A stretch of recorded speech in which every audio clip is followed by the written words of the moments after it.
Hi, howdy. I'm Roxy Robin, and you're watching Roxy's Ramblings, a channel dedicated to all things comics, from comics throughout the ages to character studies, news, and much more. I'm a recent fan of The Shadow. Who knows what evil lurks in the hearts of men? I didn't until last year.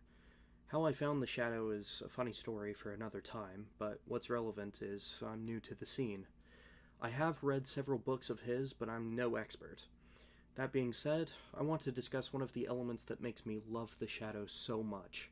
He's the Batman that goes too far. Whoa, slow down. For anyone who knows the history of the Shadow, he actually predates the Batman by several years and didn't even appear in comics for around a year after his creation for a radio show. How could he then be the Batman who goes too far? One of Batman's defining traits is that while he is a darker superhero who deals with all sorts of twisted threats, he never, ever kills. This, of course, wasn't how he started out. The first few issues he appeared in, the Batman killed like any other pulp noir hero. He quickly grew out of that, however. The Shadow, on the other hand, never had anything to grow out of. He killed with no remorse. Who knows what evil lurks in the hearts of men? The Shadow knows.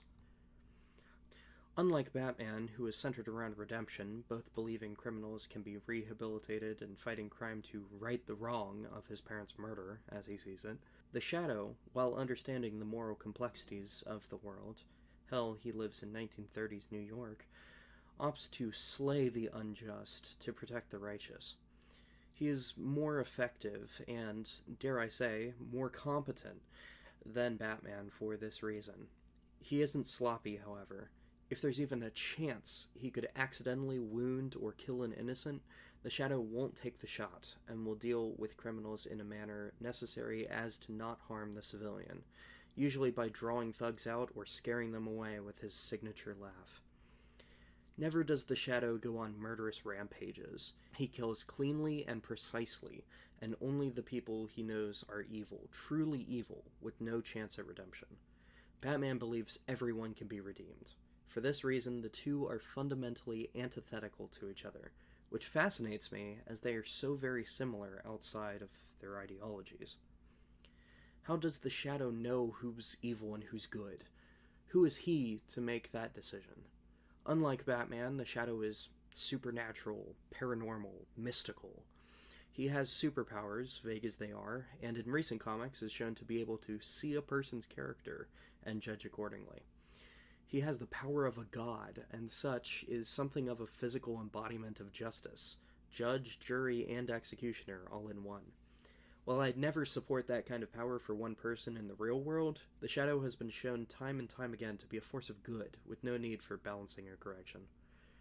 So how is the Shadow the Batman that goes too far? Well, he's not exactly.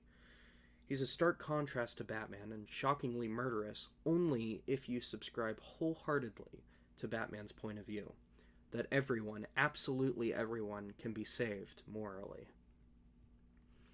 That ends this video's commentary. I'm so happy that I can share all my thoughts on this topic with all of you, and I'm so happy that you made it to the end of my very first video essay. This means a lot to me to be able to create content for all of my fans in a new format, and I hope you're as excited about my journey as I am. The next video, as of this moment, is to be the rise and fall of Spider-Gwen. Stay safe. I hope you all have a great day, and I'll see you there. Skull.